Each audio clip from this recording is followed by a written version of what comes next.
वीर सिंह अपने परिवार के साथ रहता था। परिवार में उसकी पत्नी के अलावा 3 बेटे और 2 बेटियां थी। वीर सिंह हाई स्कूल पास था। वह मोहल्ले के छोटे बच्चों को ट्यूशन पढ़ाता था। बड़ा बेटा गिरीश नौकरी करता था। बाप बेटे मिलकर परिवार का बोझ उठाते थे। वीर सिंह की बेटी पूनम खूबसूरत भी थी और चंचल भी। वीर सिंह और प्रेमवती उसे बहुत चाहते थे।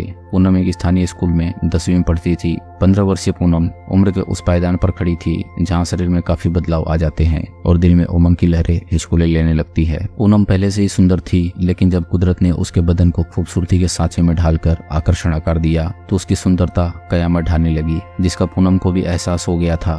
अपनी सुंदरता पूनम को लुभाती तो थी, लेकिन लोगों की चुभती नजरों से बचने के लिए उसे तरह तरह के जतन करने पड़ते थे। वह लोगों की गिद्ध दृष्टि को अच्छी तरह पहचानती थी, लेकिन विकास उन सबसे अलग था। उसकी आंखों में पूनम को अपने लिए अलग तरह की चाहत दिखती थी। विकास स्मार्ट भी था और खूबसूरत भी। विकास मौर्य उसी मोहल्ले में रहता था। पूनम के घर से उसके घर की दूरी महज 250 मीटर थी। विकास के पिता नरपाल मौर्य खेती किसानी का काम करते थे। घर में पिता के अलावा उसकी माँ जगदेवी, एक बड़ा भाई और 3 बहनें थी। वीर सिंह और नरपाल मौर्य के परिवारों का एक दूसरे के घर आना जाना था। इसी आने जाने में जब विकास की नजर जवान होती पूनम पर पड़ी तो वह बरबस उसकी ओर आकर्षित हो गया और उसे मन ही मन चाहने लगा। लेकिन पूनम के घर वालों की वजह से उसे अकेले में पूनम से बात करने का मौका नहीं मिल पाता था। विकास हमेशा इस फिराक में रहता था कि मौका मिले तो पूनम से बात करे। संयोग से 1 साल पहले विकास को मौका मिल गया। पूनम के घर वाले किसी शादी समारोह में गए हुए थे। पूनम घर पर अकेली थी। यह पता चलते ही विकास बहाने से वीर सिंह के घर पहुंच गया और दरवाजे पर दस्तक दी। पूनम उस समय पढ़ रही थी।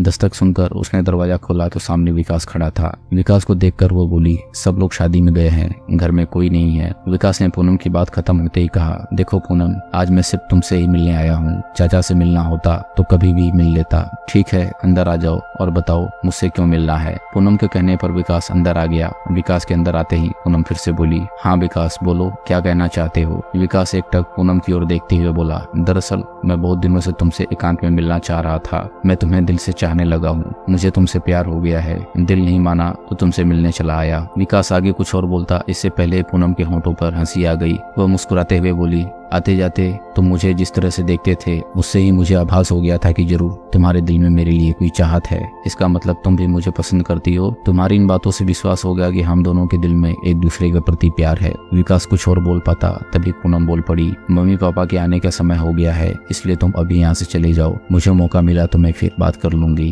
पूनम के इतना कहने के बाद भी विकास वहीं खड़ा रहा और पूनम की खूबसूरती के कसीदे पढ़ता रहा। पूनम से रहा नहीं गया तो वह उसे जबरदस्ती विकास का हाथ पकड़कर उसे मेन गेट तक ले आई और उसे बाहर करके मेन गेट बंद कर दिया। लेकिन जाते जाते विकास पूनम को यह याद कराना नहीं भूला कि उसने बाहर मिलने का वादा किया है। पूनम अपने वादे को नहीं भूली और अगले दिन स्कूल जाते समय रास्ते में विकास दिखा तो उसने इशारे से बता दिया कि स्कूल से वापस लौटते समय उससे मिलेगी। विकास समय से पहले ही पूनम के वापस लौटने वाले रास्ते पर उसका इंतजार करने लगा। पूनम स्कूल से लौटी तो विकास से उसकी मुलाकात हुई। उसने विकास के प्यार को स्वीकार करते हुए कहा, मैं तुम्हारे प्यार को स्वीकार कर रही हूँ और चाहती हूँ कि हम बदनाम न हो, इसलिए तुम्हें भी सावधान रहना होगा ताकि किसी को हमारे प्यार की भनक न लगे। विकास पूनम के हाथों को अपने हाथों में लेता हुआ बोला, तुम भी कैसी बातें करती हो। क्या कभी कोई प्रेमी चाहेगा कि उसकी प्रेमिका की समाज में रुसवाई हो। तुम मुझ पर भरोसा रखो। समय बीतता रहा। दोनों लोगों की नजरों से बचकर चोरी छिपे मिलते रहे। दोनों का प्यार इतना बढ़ गया कि वे एक दूसरे के लिए कुछ भी कर सकते थे, यहाँ तक कि एक दूसरे के लिए जान भी दे सकते थे। पर एक दूसरे से अलग होना उन्हें किसी भी हाल में मंजूर नहीं था। दोस्तों, अगर आपको कहानी पसंद आ रही हो तो वीडियो को लाइक करें और चैनल को सब्सक्राइब करें। हम ऐसी मजेदार कहानियां आपके लिए लाते रहेंगे।